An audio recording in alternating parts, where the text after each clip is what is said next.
Hey everybody, it's Karen here checking in from Blooming Poppies, and I wanted to just kind of start this off with, this is my improv series designed to talk about and to address the process of making an improv square that will go into the Scrappy Minis. This is a free tutorial that I currently have available in the Handmade Holiday Challenge.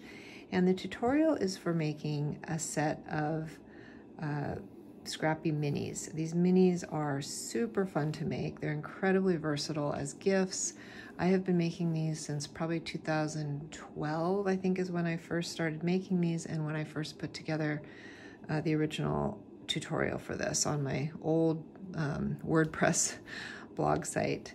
But I have updated the tutorial, and I'm offering it right now for free as a part of the Handmade Holiday Challenge. So feel free to go check that out. If you're seeing this video after the Handmade Holiday Challenge, then this tutorial will be available in my shop. So you can head on over there and find that. But these are just so fun to create, and they're great for gift giving because they come together very fast. They're great scrap busters. You can basically just dive into your scrap bins and start piecing together some fun strips, do a little improv, and just kind of see what comes when you play with your scraps. As you can see, that is what I've sort of done here. I've pulled together some of my favorite little stash pieces and scrap pieces that I liked in a certain palette. And you can see I've already made one of the improv squares here. I have some videos over on Instagram that show the process of making this piece. And what I'd like to do for this video is show you guys my process of making the pair for this, or the second one for this. I usually like to put these together in pairs. They just are really nice to give as a set. Some people like to use these as hot pads. If you use the right batting, you can use this something called Insulbrite batting, and it is heat resistant or heat safe to a degree. You have to check the label. But they're great for little hot pads for not super incredibly hot dishes, but if you're bringing something to the table and it's, you know, kind of warm, these are nice. They're really fun. And then you can also use them on the table for table trivets. So put a casserole dish, you know, on top of it, or whatever, you know, you can, whatever use you find for it. They're very versatile. So whatever floats your boat. But anyway, I just wanted to check in with all of my goodies here and show you guys what I can come up with.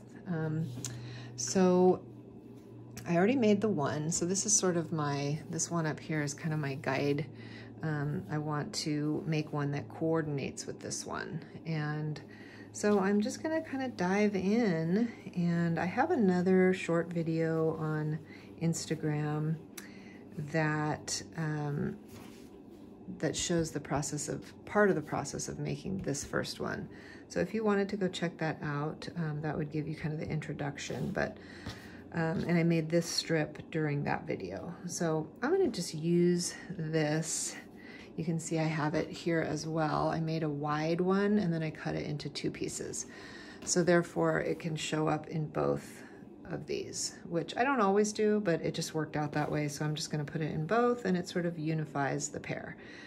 And then I'm just gonna start piecing. What else do I wanna see? As I've said before, I like wider pieces to be on the ends, either end. You can see I didn't make these two pieces all that wide. So I'd like a little wider. So this one I'll probably save for the end piece. And then I'm gonna put together a few more kind of fun pieces. This peach right here is really nice. I love this.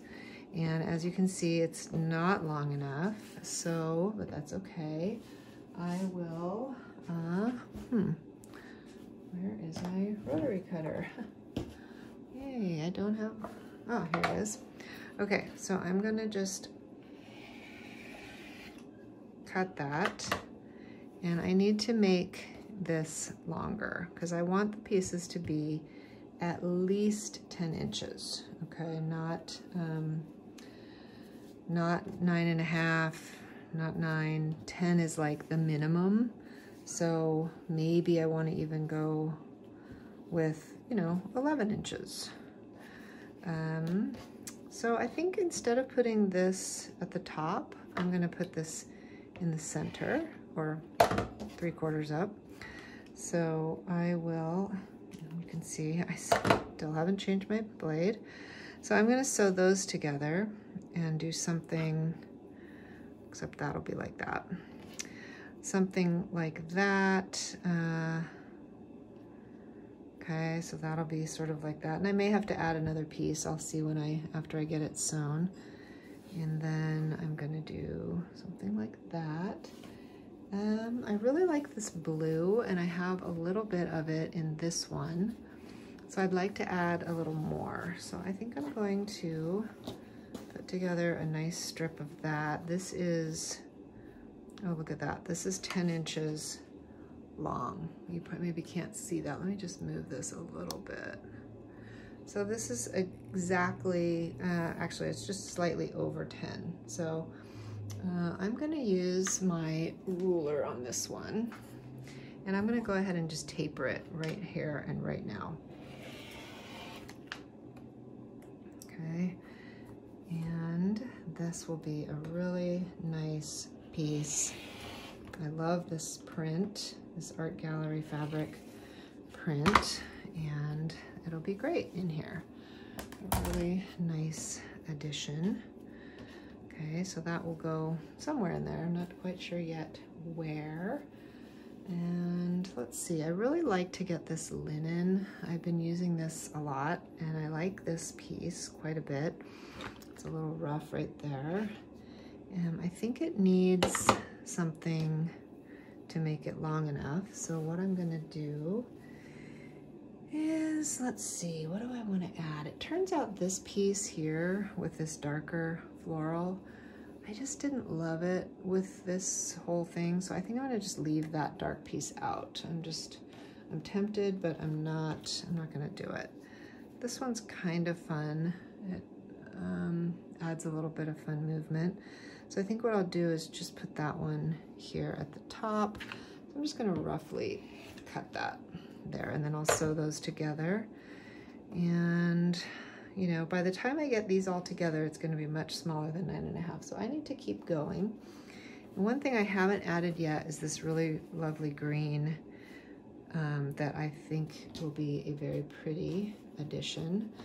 So I am going to, I'm just gonna cut right across here at about 10.5 inches.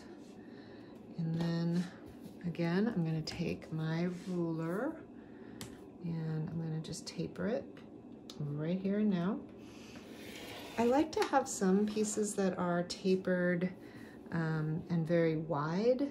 I like to have pieces that are tapered and medium width, and then some pieces that are fairly thin. You know, you want your piece to be about an inch, no less than an inch or so. It could be 3/4 technically, but you'd want it to be, an inch is a safe bet, an inch wide at the top.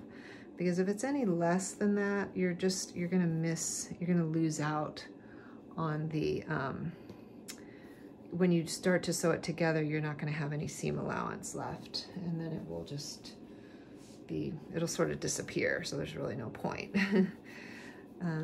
Okay, and then I think this nice peach will be very pretty in here too. So let's do a little tapering there.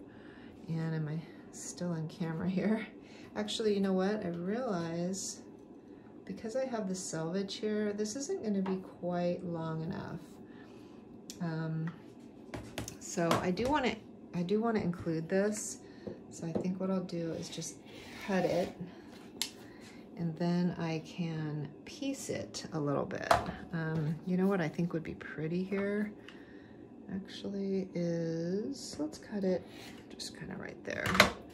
I think this shot cotton is really nice. I'm going to add that in. I know I have it in the first piece a few times, So I think that'll be nice to keep that theme going, and I kind of just love green and pink together. So we'll just do that, and I'll sew like that and then I'll trim that up when it's sewn. And then, so what I'm going to do is take these to the sewing machine, and I'm going to sew all the pieced sections, and then I'll iron them, press them out, and then I'll come back and we're going to talk about how we want to see them laid out and what we're going to do with the strips. So let me go to my sewing machine and I'll head back and we'll go to the next steps.